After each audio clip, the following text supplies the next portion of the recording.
umas tiradas, né? Bom, vamos começar, gente? A Helena está lá em cima. Ela deve estar descendo. Já deve. Já, é que eu não quero atrasar, tá? Bom, então hoje nós vamos dar início a mais uma oficina do Clube da Aprendizagem. Isso nós vamos usar. Ah, tá, Desculpa. Não, mas se você quiser, pode pegar. Pode Eu pegar. também estou sem nosso eu acho que vai. Nós vamos então dar início a mais uma atividade, uma oficina do Clube da Aprendizagem. E hoje, contando com a presença de Annelise, estou falando tudo errado, Alessandra, Helena e Guiomar. E esperando chegar a Samanta, que também disse que vinha, né? E o tema de hoje são os testes projetivos. Só um minutinho que eu vou apagar essa luz aqui, então acho que agora melhorou. O tema de hoje são os testes projetivos. E eu coloquei lá... Oi, Samanta, pode entrar, senta aqui. Eu coloquei lá na programação, eu até brinquei, botei assim, não, bota assim, testes projetivos fora da caixinha. Porque não tem essa gíria hoje? Diz assim, tá fora da caixinha, quer dizer, saiu da caixinha. Né? Por que eu botei assim? Porque a referência que a gente tem, e a melhor de todas em termos de testes projetivos, é o professor Jorge Visca, que publicou 2 livros a respeito. Ele tem um livro chamado Técnicas Projetivas Psicopedagógicas. Pega aqui, ó, depois a gente pega o papel. Você arrumar eu ia comprar um caderno parado. Monta um caderno. Então, como eu estava dizendo, o professor Jorge Visca ele tem um livro chamado Técnicas Projetivas Psicopedagógicas. E tem um outro livro chamado Pautas. Lembra, Helena? Pautas. Você não tem esse, não? Eu tenho esse, técnicas. Não é Técnicas Projetivas Psicopedagógicas, é um livro. O outro é Pautas para Interpretação dos Testes Projetivos. É um nome semelhante a isso. Quer dizer, no livro ele traz a organização, a compilação dos testes, e no outro livro ele ensina como é que você avalia. Tá? Os dois são do pai. Os dois são do professor Jorge Visca. Por quê? Porque o professor Jorge Visca, ele era um cientista, gente. Eu sempre falo isso quando eu dou aula, dos 3 argentinos, o que tinha um espírito científico mais aprofundado era o professor Jorge Visca. Então, esses testes que ele fez uma compilação, pesquisou, reuniu o que tinha, ele faz uma análise sob o ponto de vista psicopedagógico, e aí ele faz todo um trabalho, não só de compilar, mas também de analisar como é que você pode avaliar. Isso é o clássico, digamos assim, tá? Só que existem outros testes que a gente encontra aí, e às vezes, quem está começando, a pessoa que está iniciando, não tem acesso ao livro do professor Jorge Visca. Agora que o livro saiu em português, até alguns anos atrás era tudo em espanhol. Os meus, por exemplo, ainda são em espanhol, porque os livros dele eram publicados lá da empresa que ele tinha na Argentina. Há uns 2 anos, se eu não estiver enganada, é que a Central Didática com a Casa do Psicólogo fizeram a tradução. Em alguns cursos também de pós-graduação, isso não é passado, não é transmitido, o aluno não recebe a informação. Então, eu pensei assim, vamos primeiro pensar um pouquinho o que é um teste projetivo. Já dei para vocês, Helena já conhece porque é colega de trabalho e tem uma experiência tão grande quanto eu, né? Mas vocês 3 são jovens, estão começando. Então, o que a gente tem que pensar primeiro? Primeiro tem que entender o que é um teste projetivo. Tá certo? Vocês já têm a referência, vocês sabem que os 2 livros existem.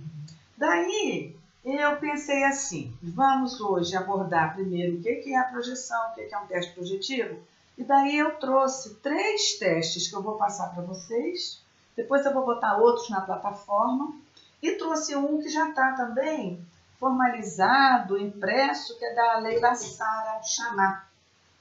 Você conhece, né, Helena? Papel de carta. Papel de carta, Tá certo? Tá. Vocês topam, então, me seguir?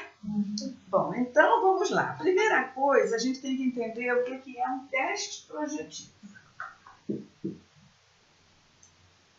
Bom, daí existe uma certa complicação em relação a isso, porque muitos psicólogos, né, consideram que apenas eles podem aplicar testes projetivos. Isso tem que também ficar claro. O professor Jorge Visca, ele abriu uma porta para a gente, vocês estão entendendo? Quando ele publicou o livro das técnicas projetivas psicopedagógicas. Tem que ficar bem claro também que nós só usamos esse material quando é relacionado com o processo de aprendizagem. Se não for, não é nossa área da psicopedagogia. E aí os psicólogos vão ter razão. Vocês concordam? Né? Então, a gente tem que ter assim, o limite da gente, né, Helena? Saber até onde a gente vai e onde a gente não tem que ir. Bom, então o que acontece? Um teste projetivo é baseado num mecanismo de defesa da projeção. Então, outra coisa importante também para a gente definir é o seguinte: isso não é psicologia, isso é psicanálise. Tá certo? A gente tem que deixar as coisas bem claras, porque nós estamos num campo de conhecimento que, como é transdisciplinar, e tem um nome péssimo, esse nome de psicopedagogia é péssimo, porque pode levar a pessoa a entender que seja a junção de psicologia com pedagogia, né? Quando não é, né? Mas a gente precisa de deixar claro que tudo isso não vem da psicologia, vem da psicanálise. A influência da psicologia na psicopedagogia é da psicologia social. Grupos, teoria do vínculo, Pichon e Fierre, tá? Da psicologia nós aproveitamos é isso. Então, o que é o mecanismo de projeção? Freud, quando vai estudar, né, e vai elaborar sua teoria, ele chega à conclusão de que existem mecanismos que ele chama mecanismos de defesa do ego, porque a estrutura de personalidade, segundo a psicanálise, é composta por 3 instâncias, né? Então você tem aqui o superego, que representa tudo aquilo que a gente introjeta da lei da sociedade, o ego e o id. O id é a parte instintiva, digamos assim, é tudo que está relacionado aos instintos, às pulsões de vida, pulsão de morte, isso está aqui no nosso id. Nós temos os 3 âmbitos, vocês estão entendendo? O ego é aquilo que é racional, que você tem controle.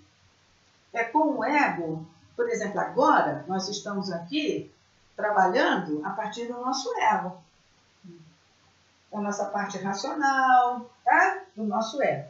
Mas nós temos também o superego, cada um de nós. O superego é aquilo que diz respeito assim, à educação que a gente recebeu, a cultura, a moral, a religião, tá certo? Tá? Existe uma teoria psicanalítica que eu particularmente gosto muito, porque eu acho que é mais fácil. Não é mais fácil, é mais simples de entender do que a freudiana, que é da análise transacional. Vocês conhecem? Você gosta, Helena? Eu gosto demais. Eu fiz terapia por análise transacional anos lá no Rio, sabe? Então eu acho simples de você entender. Então o Eric Berne chama isso aqui assim, ó, pai, adulto, ó, como fica mais fácil, ó, criança. Realmente. Entendeu? Olhando assim, a gente já... Não fica mais fácil? Corresponde, entendeu? Então o ego seria aquela porção adulta em nós, racional, né, lógica. Né? Aí Freud, analisando os seus pacientes, ele percebe que quando há algum risco para o ego, quer dizer, quando o ego se sente ameaçado, ele utiliza de mecanismos de defesa. Então, por exemplo, a sublimação é um mecanismo de defesa, né? E a projeção também. Por quê? A transferência é um mecanismo de defesa, tá certo? A transferência também é um mecanismo de defesa, porque você não dá conta de lidar com aquilo pelo ego, tá certo? Como você não dá conta, você vai ter um subterfúgio, uma outra maneira de lidar com aquilo sem te causar tanto sofrimento, digamos assim. E a conta transferência? Também é mecanismo de defesa. Olha, eu vou dar. Sabe aquele livro de Alice, A Mulher Escondida na Professora? Que ela conta a história de Virgínia? Você lembra? Você já leu? Você não lembra, não? Eu vou lembrar. Você tem certeza que você leu. Virgínia era uma professora. Vai se consultar com Alicia Fernandes. Virgínia, ela era assim, uma modalidade de aprendizagem super exibida. Ela falava das aulas, daquilo que ela conhecia. E a Alicia relata, se eu não me engano, é no capítulo 6. A Alicia relata, se vocês lerem o capítulo... porque o capítulo 5 fala das fontes somáticas. O capítulo 6 é que ela começa a relatar o tratamento. Aí ela diz que ela passou meses tratando da Virgínia, e ela percebia que o tratamento não andava para frente, não ia para frente. Aí ela começou a pensar por que o tratamento não ia para frente. E ela se viu presa na contra-transferência. Porque diante de uma ensinante como era a Virgínia era a ensinante poderosa, sabia tudo. A Alicia foi fisgada na contra-transferência na inibição cognitiva. Não tinha nem o que perguntar, nem o que dizer para a Virgínia. É complicado isso, né? Posso te dar outro exemplo? Vou te dar outro exemplo. Esse aconteceu comigo. Eu atendia lá no Rio, há muitos anos atrás, fui atender um menino, que se eu não me engano ele tinha 8 anos. A escola mandou, porque estava mal na escola. Aí chega a mãe, de salto alto, com aquela roupa de advogada, sabe? Toda chique, né? E começa a conversar comigo, eu fazer a anamnese. E aí ela me relata que o menino, ela não tinha sido casada com o pai do menino. Antigamente chamava isso de mãe solteira. Isso não é mais uma tecnologia do momento, mas naquela época era, né? Mais de 20 anos atrás. E aí, depois ela me conta que ela teve um segundo filho com esse mesmo homem. Quer dizer, ela havia sido mãe de 2 crianças desse mesmo homem sem ter sido casada com ele. Bom, daí tudo bem. Só que ela desqualificava o homem, Helena. Tudo que você imaginava, ela desqualificava ele. Aí eu perguntei como é que eles se conheceram, porque ela naquela pose ia para a França para fazer mestrado, direito, aquela coisa toda. Aí ela me disse assim, que ela tinha conhecido ele na pastoral carcerária. Eu fui pega ali na hora. Primeiro, ela tinha essa coisa da exibição, de saber. Tá certo? Ela disse para mim que ela ia para a França fazer doutorado, mestrado. Uma coisa que eu sempre quis era ir para a França para fazer. Você está entendendo como é que o negócio funcionou? E eu nunca imaginei que o sujeito que era pai das crianças, que ela conheceu na pastoral carcerária, fosse preso, fosse um prisioneiro. Depois de muito tempo eu descobri isso. Porque na hora que ela falou, nem passou pela minha cabeça questionar isso. Eu achei que o sujeito era advogado como ela e estava trabalhando lá com ela na pastoral. Então, esses mecanismos de defesa, o que leva você a isso? É o seguinte, você precisa se defender daquela coisa toda que aparece na sua frente, entendeu? Então, por isso é que a transferência é uma projeção.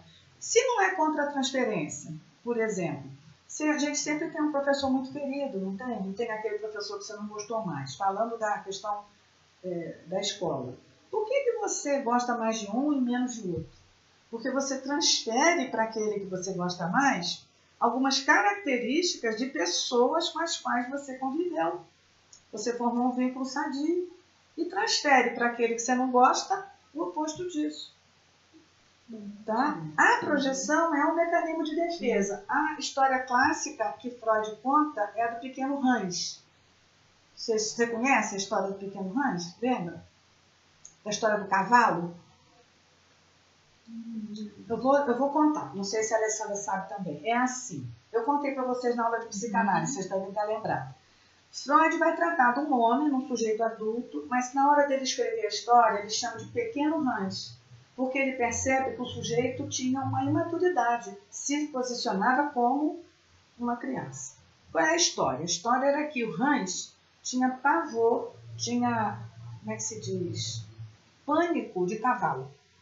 E naquela época, em Viena, cavalo era o meio de transporte, seja para você andar em cima do cavalo, seja carruagem, charrete, essas coisas, né? E isso gerava um problema muito sério para ele, porque para ele se locomover era uma dificuldade. Por isso que ele vai procurar Freud. Aí, nas sessões, Freud descobre, por intermédio da fala dele, que o pai dele era uma pessoa muito agressiva. E que ele, quando era criança, quando o pai chegava, tinha briga, aquela coisa toda, e a mãe, antes do pai chegar, falava assim: o cavalo do seu pai vai chegar. Ela se referia ao pai dele como um cavalo. Então, o que fez Hans? Como é que você vai odiar seu pai? O sentimento de amor e ódio é uma coisa, a ambivalência é outra questão que Freud pesquisou, né? Então, para não jogar em cima do pai o medo, ele projeta um cavalo. É um mecanismo de projeção. Quer dizer, é um mecanismo de deslocamento. O ego desloca. Faz isso, né? O ego, para se defender, o que ele faz? Ele desloca aquela fonte de desprazer, de sofrimento. Não, isso é qualquer mecanismo de deslocamento. Tá? É um mecanismo de deslocamento. A projeção é um deles. A transferência também é. Você desloca, joga para outro lugar. Entendeu? Mas aí a projeção é isso. Você projeta num objeto, você projeta numa outra pessoa, num animal, aquilo que está inconsciente em você. Quando a criança está brincando, né? Comigo, por exemplo, lá na educação infantil, e ela está trazendo toda aquela fala, aquilo tudo de casa, na brincadeira, a projeção... Depende da situação, pode ser que sim. Por exemplo, quando a gente vai fazer... Se ela está brincando com a familhinha e de repente a familhinha começa a brigar, você faz uma cena de briga, de conflito, ela está projetando ali naquele fantochezinho, naquele bonequinho que ela vê em casa. Por quê? Porque Piaget, aí a gente vai entrar em Piaget. Piaget diz isso de uma maneira muito bonita. Piaget diz que o jogo simbólico tem esse papel. Sabe? O jogo simbólico, ele tem esse papel para a criança. Ele protege a criança da realidade, né? Porque o simbolismo é diferente do real. Uma coisa é o real, concreto. Outra coisa é o simbólico. O simbólico se sobrepõe ao real. Então, aquilo que é difícil de enfrentar no real, ele transforma em brincadeira, em jogo simbólico. Ou prazeroso. Ali pode ser prazeroso, que no real não é. Porque, igual, eu estava todo mundo brincando, aí veio meu filho começou a brincar. Estava brincando as meninas com as panelinhas, com os meninos de carrinho. Mas o meu filho largou tudo lá e veio brincar. Aí ele tomou um liquidificador e ele só fazia vitamina de mamão, o tempo inteiro. E eu tive que ser o papai. Tinha que ser o papai, você é meu pai, vai lá. Aí o papai vai fazer vitamina pro papai. E aí ficou aqui, então, e só ele veio, os meninos até brincaram com ele, alguma coisa dele. Nossa, pois é, mas ali ele estava brincando de fazer vitamina de mamão. Tinha alguma coisa associada, alguma coisa negativa associada a isso? Não, negativa não, igual eu falei, bem prazeroso para ele. Então, assim. a gente não pode dizer que foi projeção. Tá certo? Projeção é um mecanismo de defesa. Então, é alguma coisa ruim que acontece, que para se defender, o ego cria um jogo simbólico, projeta em outra coisa. Tá? Tá ok? Bom, um exemplo disso é esse teste aqui, chamado coleção papel de carta. Ó, esse teste, coleção papel de carta, tá? Inclusive teve uma questão, às vezes vendia para psicopedagogo, depois parou de vender para psicopedagogo, sabe? Agora já está vendendo de novo, a Central Didática vende. Ele é um teste interessante, todo baseado na projeção, ó. Porque você mostra essas pranchas para a criança e ela tem que falar o que ela vê. E aí você percebe, por exemplo, o que ela dá ênfase aqui? ela dá ênfase mais ao telefone, a carta que o passarinho traz, né? Ela dá ênfase ao fato, às vezes tem criança que fala nesse bicho tipo uma borboleta, né? Quer dizer, que essa prancha aqui lembra o quê, gente? Trata de quê essa prancha? Comunicação. Então aí você vê como que a criança vai se posicionar. Olha a outra, ó. Cuidados na terra. Mas o que tem de engraçado aqui? Quem é a mãe? É a elefanta, mas ela não está cuidando só dos elefantinhos, tá?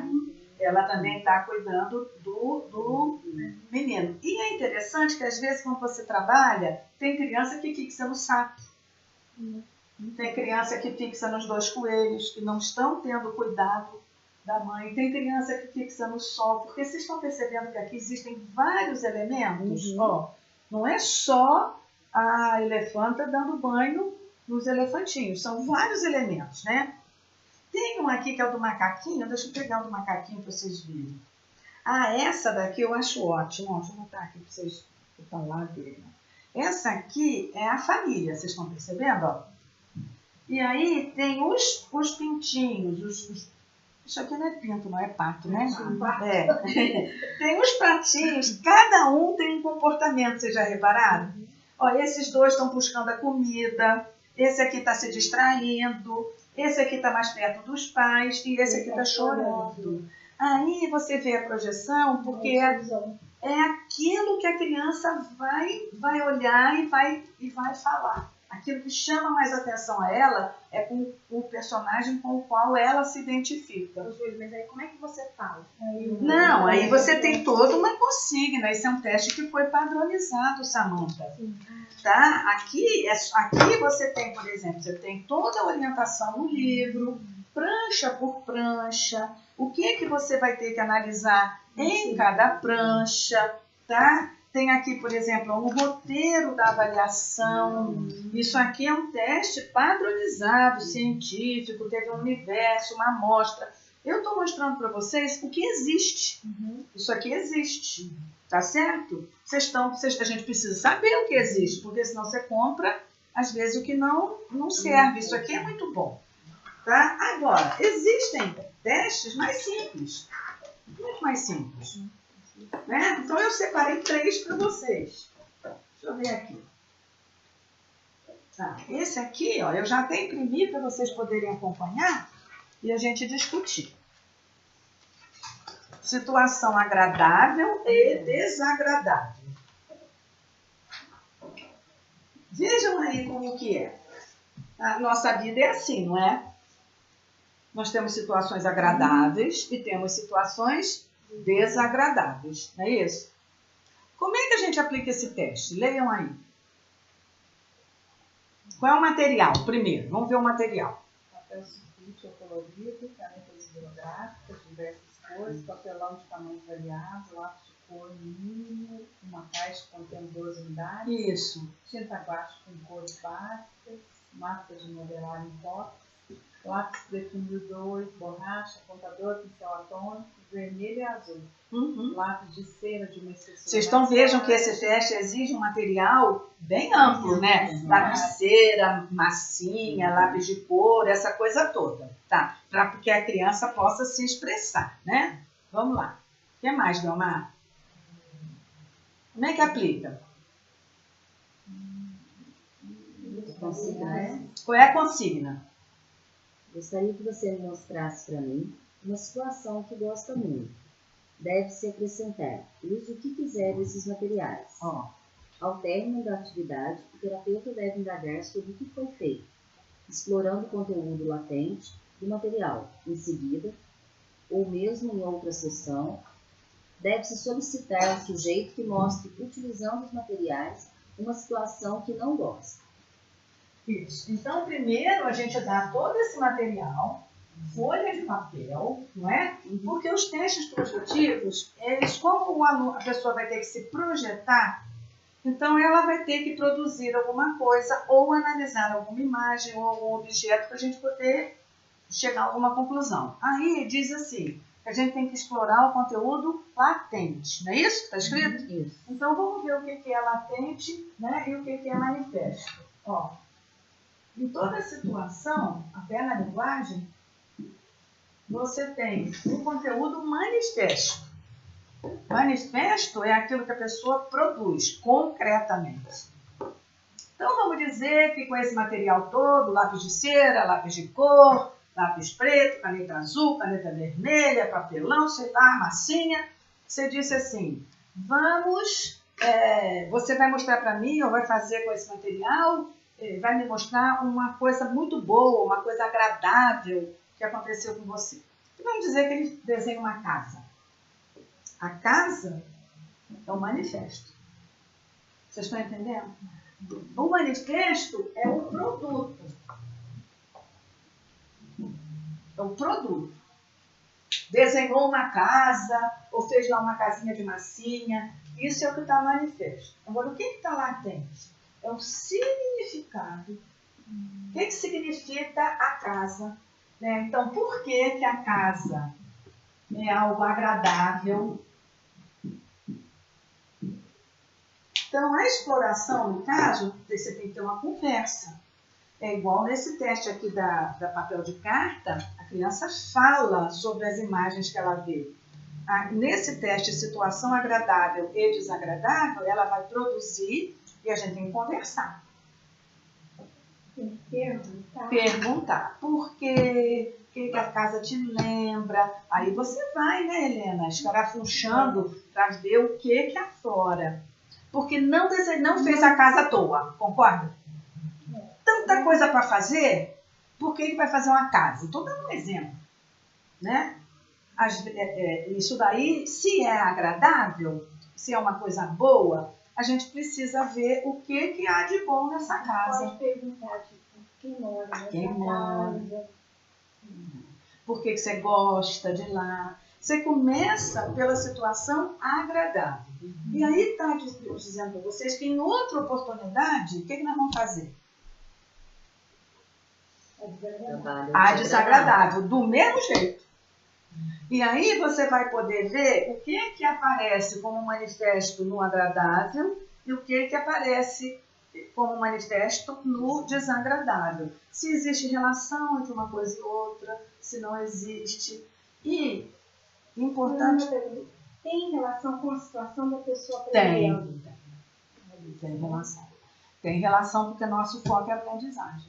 Porque às vezes a pessoa pode até botar lá, produzir algo agradável na aprendizagem, apesar de que a consigna não seja diretamente essa, entendeu? É na vida. Uma coisa agradável na sua vida e o desagradável na sua vida. Pode acontecer da criança nem querer material escolar, rejeitar, não querer, né, coisa... Tudo isso você tem que observar. Porque todo teste projetivo, por exemplo, esse aqui não, esse que eu mostrei da papel de carta, ele foi aplicado, tem um universo, tem toda uma questão de, como é que eu vou dizer, de indicadores. Né? Esses que eu estou trazendo para vocês é muito mais livre. Todo teste projetivo é de análise qualitativa. Por isso é que você tem que ter uma teoria por trás para você poder analisar. Se você não tiver uma formação teórica boa, você pode correr um risco muito grande, entendeu? Tirar suas próprias interpretações. Isso mesmo, Helena. Não temos que fazer interpretações. Helena disse tudo. Uma casa. Porque existe um teste da casa, da árvore do menino, a figura humana. Mas isso é da psicologia. É da psicologia. Mas a gente reviu isso Sim. A gente viu isso no curso de psicopedagogia, né? Mas a gente tem que cuidar muito com interpretações. Muito. Porque faz uma casa com porta fechada, você começa a voar muito. Tem nada a ver. É um caminho errado, né? Em alguns casos, até os psicólogos têm razão, né? Eu também acho. Concordo com você, porque você fica dando interpretação psicológica onde não tem que ter interpretação psicológica. Né? Aqui, Helena disse muito bem, né? A gente tem que focar o que é agradável e o que é desagradável. Mas o nosso olhar tem que estar vendo o seguinte: será que as coisas agradáveis têm alguma relação com o processo de aprendizagem dessa criança? E as coisas desagradáveis também mantém relação com o processo de aprendizagem? O nosso ponto é esse, gente. Tá certo? Tá? Esse teste é interessante quando a gente aplica com o idoso também, sabia? Porque o idoso, hoje em dia, ele está muito suscetível, pouco suscetível a situações agradáveis. Né? Porque o idoso, apesar da população estar envelhecida, não há consciência aqui na nossa cultura disso e de respeito ao idoso e de nada disso. Né? Então, o idoso tem sofrido muito. Eu, que já estou idosa, eu tenho refletido muito sobre isso. Você vai numa loja, para você pedir uma coisa, eles olham para você como se você não soubesse nada, porque você já é mais velha. Isso que eu estou pensando aqui, né? Já não é mais encarado como sábio. Né? Não, você é desqualificado. Como de cultura, né? De cultura. Mas tá uma cultura Na feia. cultura japonesa, parece que o idoso é super valorizado. É o sábio. Viu, mas será que você podia ter essa janela? Não vai estar calor. Bom, então vimos esse. Agora vamos ver outro. Nós vamos fazer, tá? Vamos fazer um. Mas esse daqui é outro interessante também. Vai trabalhar também o conceito psicanalítico, que é do eu ideal e do eu real. Ou ideal do eu ideal e ideal do eu. Também, às vezes, fala-se assim. Então, vamos ver o que significa isso. O eu ideal opõe-se ao ideal do eu. São duas coisas diferentes. Eu ou ego, tá, gente? Quando a gente fala eu, também pode se falar ego. Bom, então o que vocês acham aqui? Pensem aqui. Qual é a diferença entre eu ideal e ideal do eu?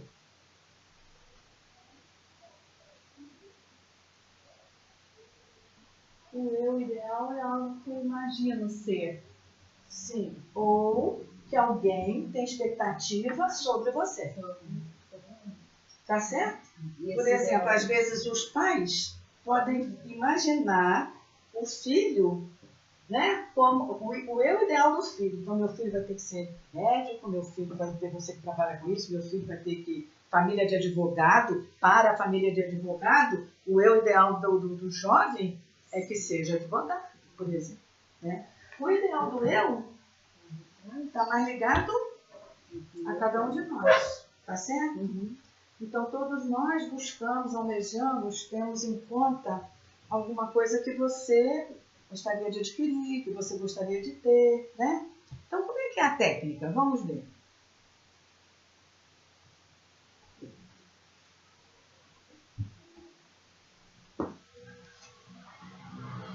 Sempre vocês reparem que todo teste projetivo é papel, lápis, não é uma coisa padrão, é para a pessoa se expressar, tá? Então, qual é o material?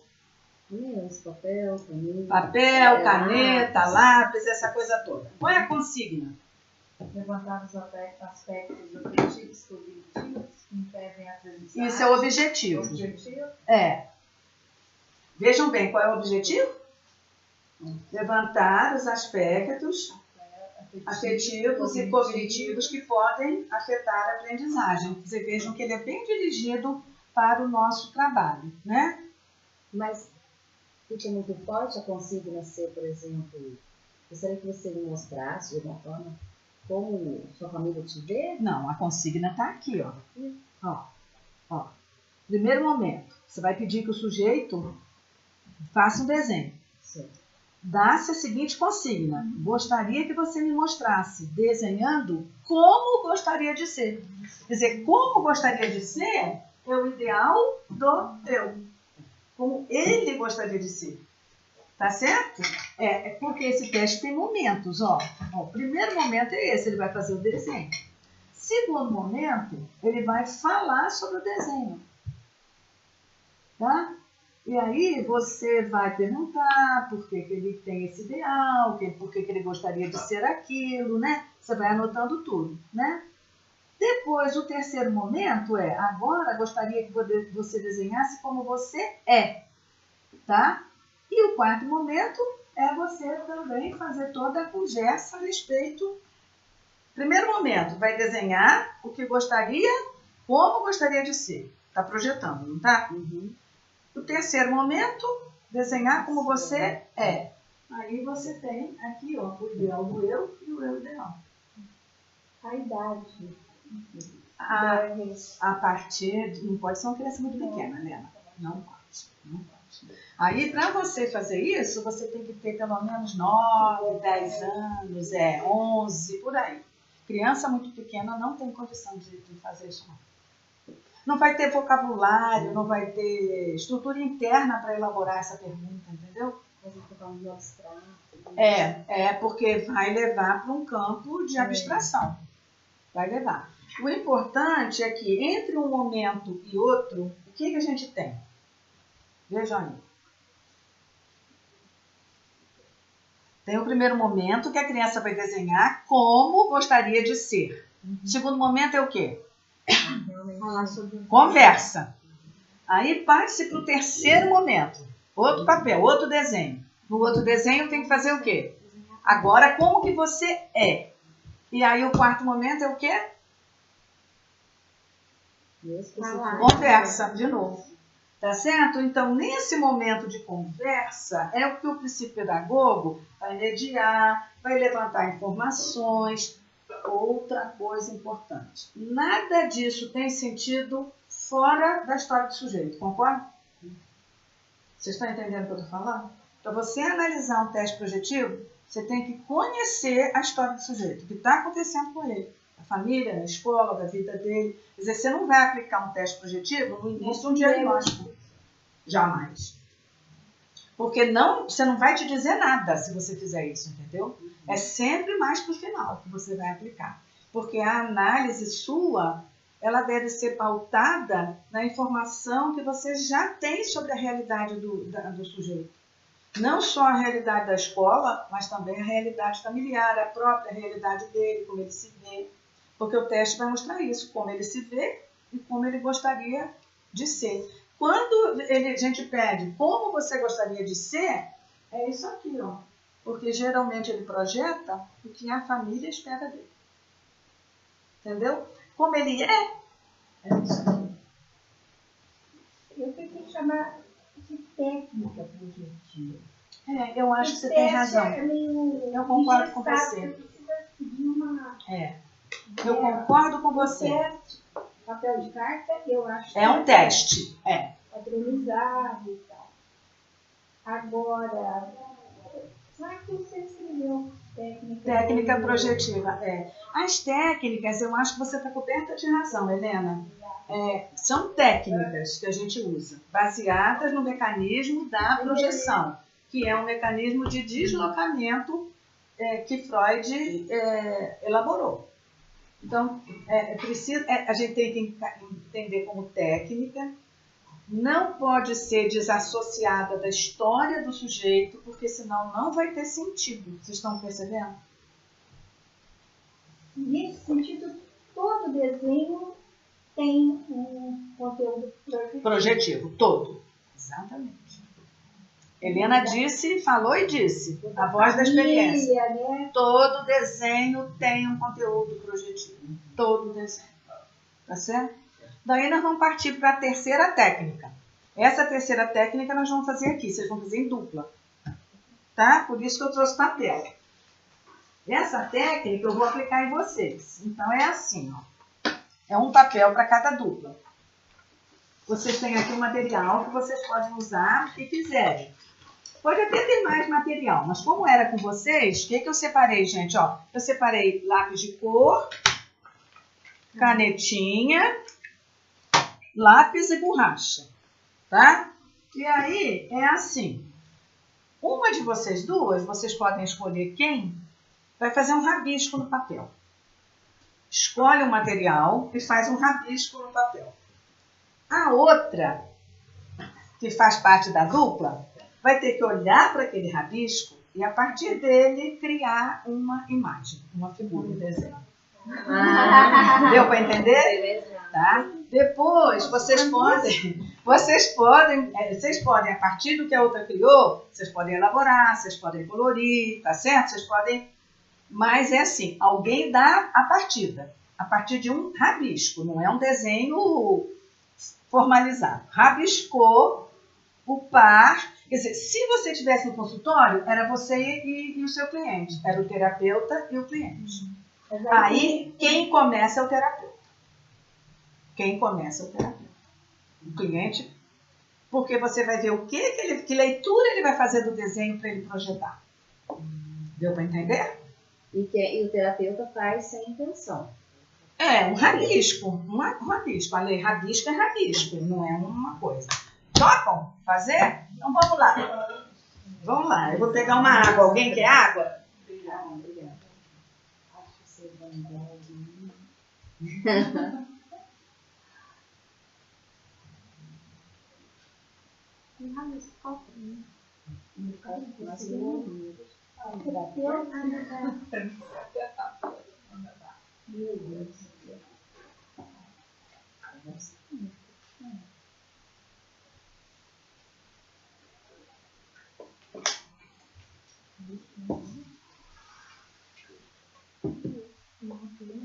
Neste momento, elas estão lá rabiscando e desenhando. Já rabiscou?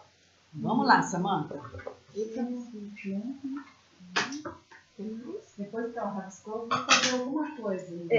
Mas eu esqueci de falar uma coisa. Pegue um marcador diferente. Se começou com lápis preto, quem vai continuar, pega um colorido, alguma coisa para a gente poder ver. Sabe por que tem que ter um marcador diferente? Porque senão você pode não perceber qual foi a ação do terapeuta ou do cliente, entendeu? Por isso tem que ter um marcador diferente, um lápis de cor diferente, uma canetinha, tá?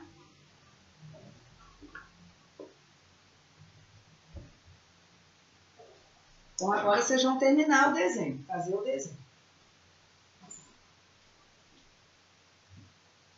Enquanto a gente faz, posso ir falando? Deixa eu... Eu acho que não. Eu acho que a gente não deve falar, porque às vezes a nossa fala pode interferir.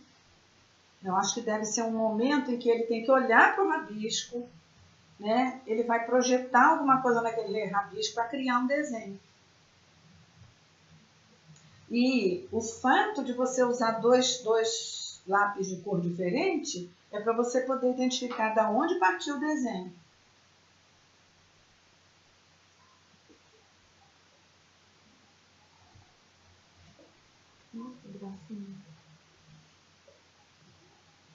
Aqui. Eu vou botar isso tudo na plataforma, porque se vocês quiserem ter você lê enquanto nós estamos fazendo coisa do outro.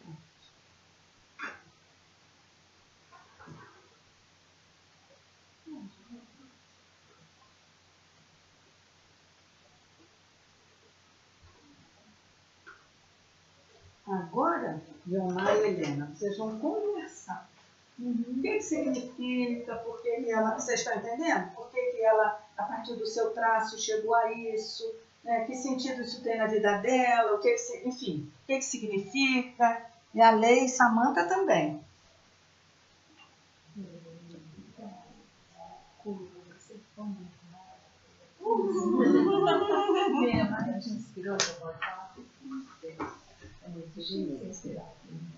Olha, eu quando vi o seu desenho, eu nunca imaginaria que a Leila fosse fazer isso. Você imaginava?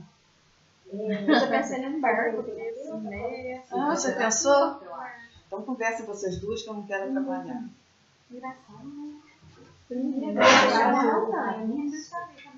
O terapeuta. Sol. Perguntar é quem fez o rabisco. É você.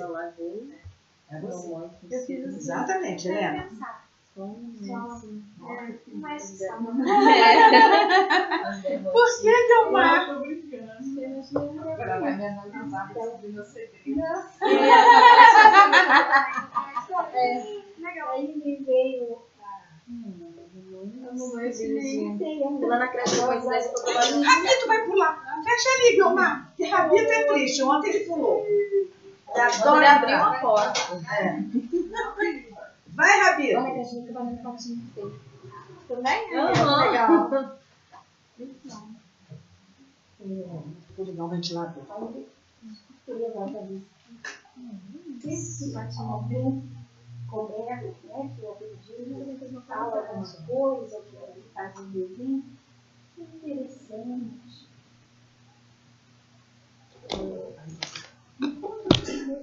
Eu sou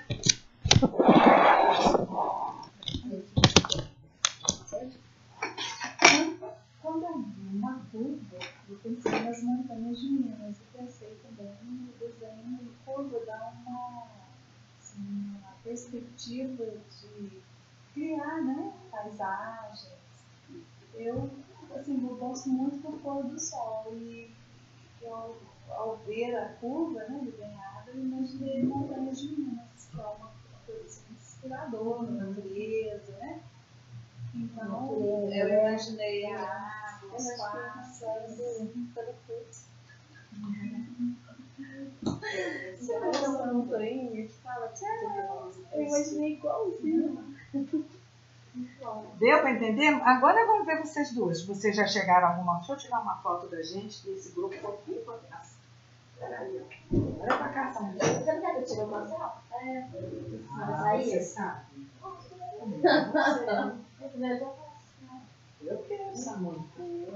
Vamos lá. Samanta é da nova geração.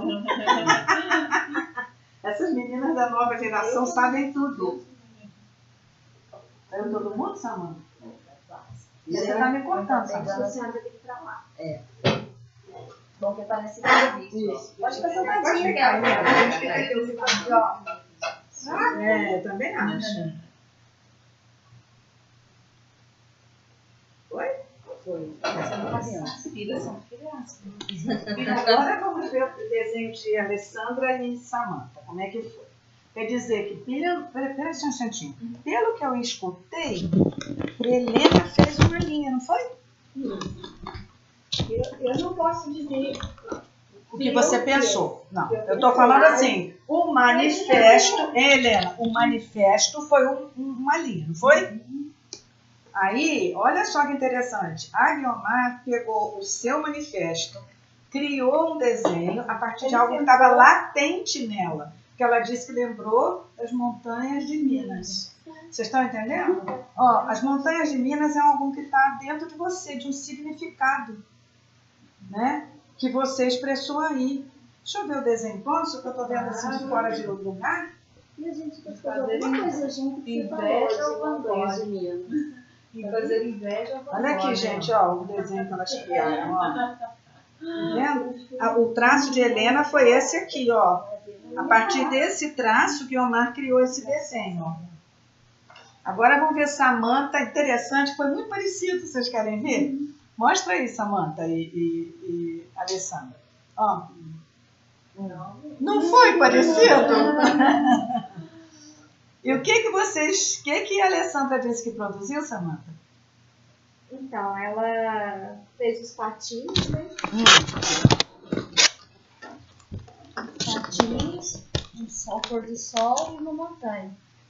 Aí a gente estava conversando, ela está trabalhando patins feio na escola.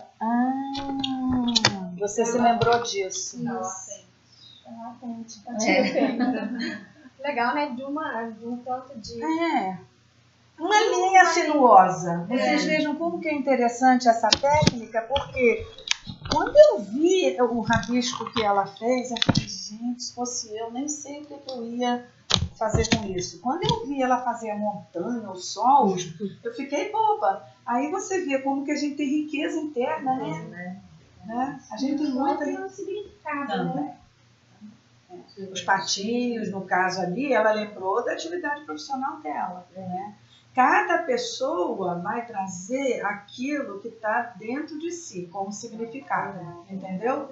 Por exemplo, eu não sei, eu estou levantando uma hipótese. Pode ser que uma outra pessoa, naquela coisa, visse mar. se onda fizesse um barquinho, não poderia eu ter? pensei Porque numa isso vai ter a ver cobra. com a realidade. Uma cobra Eu poderia imaginei sair. uma cobra, porque eu acho que eu vou só fazer assim, vai virar uma Ou cobra. um prédio ali, uma ponte. Uma né? ponte, muita coisa poderia sair, né? Né? Da cidade, selva de pedra, né? Concreto, né? Cada um pensa numa coisa. Por isso é que é projetivo. Tá certo? Vem de dentro. Né? O que mais que vocês gostariam, então, da gente acrescentar? Vou desligar aqui.